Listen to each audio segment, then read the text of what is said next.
Welcome, Monkey Mischief Classroom.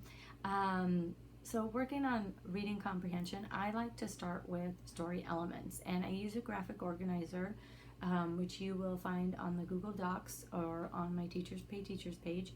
And I like to start with, who's in the story, the main characters.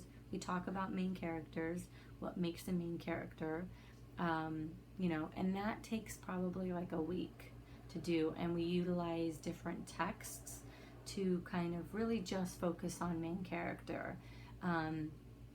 After that, we go into the setting, and that again takes a week, when it takes place and where.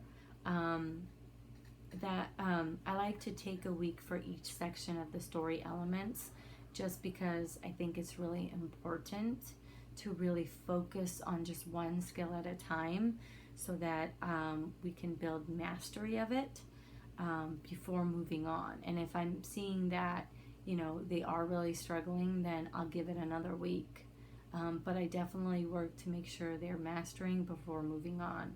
And then we then go into the problem and the solution. First we do problem for a week, then we do solution for a week, and then I'll go into the sequencing of events, beginning, middle, and end. That's usually the order I like to teach it in, because it makes the most sense, and it's what comes the easiest to what's hardest. And lastly, I focus on the central message from the author. Some stories have it, some don't, but if a story has it, I will combine stories that do have it, using older stories that they're familiar with, and then we work on the central message and what the author's trying to teach us or tell us.